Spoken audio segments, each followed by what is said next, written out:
Sure. So if you want an adorable game with spunk, you have got to try Lucky Duckies. It's an impressive browser-based 3D game starring some adorable ducks. Let's take a look. Hello everyone, and thank you for joining us. I'm Yulia, and I'm very delighted to introduce my very talented teammates, Guzel, Marigrace, and Monica. Together, we created a fun 3D game called Lucky Duckies. Lucky Duckies is a single-player 3D maze escape game, where in order to win, the player character Phoenix must guide the duckies through the maze, clear and overcome a series of obstacles, and safely deliver as many duckies as possible to their mommy. We drew our inspiration from PlayStation games Crash Bandicoot and Sheep. We wanted to merge the best of the two games and add our own twist to it.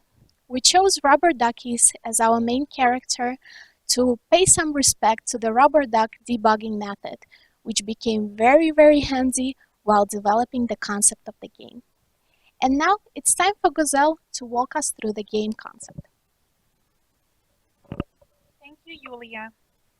As a player, you control Phoenix, which guides duckies through the maze. Its goal is to bring at least one ducky to Mommy Duck. While controlling Phoenix, you can change your player view from third-person default view to first-person to top view. Phoenix has to fly through a circular maze that consists of a number of dead ends where obstacles are placed.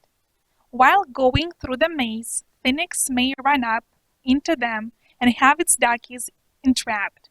You can tell how many duckies are left by looking at the top left corner. One of the ways to avoid an obstacle is to shoot a fireball at it, and it will turn into fire. Once you safely navigated to the center of the maze, you need to lead duckies to the Mommy Duck in the middle of the flower and become winner of the Lucky Duckies. If you lose all of the ducks, you lose the game, but don't worry, you can play over and over again until you finally succeed. And next, Marigrace will talk about tech stack. Thanks, Guzel. The tech stack for our project includes Three.js on WebGL, HTML5, and CSS3.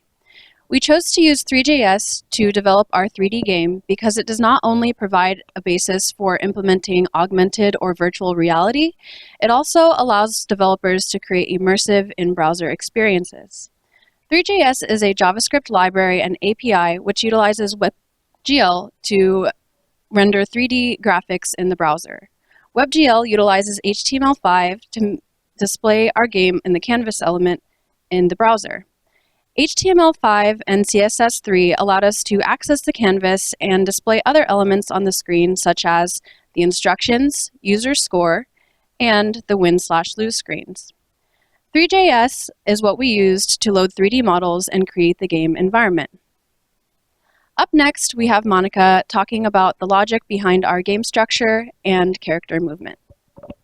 We used object-oriented programming, which enables us to define relationships and interactions between the objects in our game.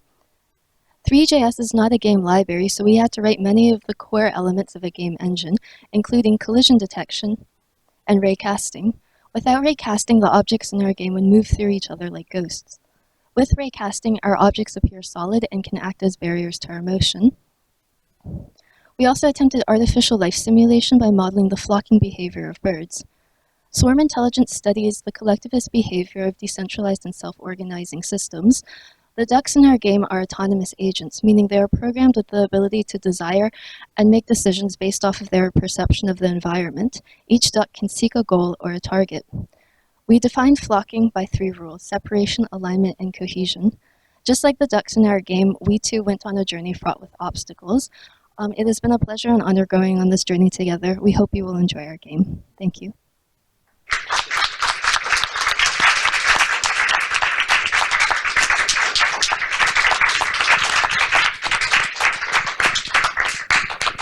Wow, look at those ducks. I really hope they make it back home, right? Yeah, I hope so. It's a long trip. A lot of fire and all these other things to worry about. Yeah, I saw like a plant trying to like grab on. Yeah. It's crazy. Yeah, but that was a really awesome like display of technologies, and just even sort of taking outside of the code and just thinking, how do we get these ducks to feel like a flock as they're moving around and stuff like that, which seemed like a really interesting challenge. Yeah, and a great choice to go with the 3D. I feel like usually 3D makes my browser run so slowly, but this game ran fine. Yeah, awesome.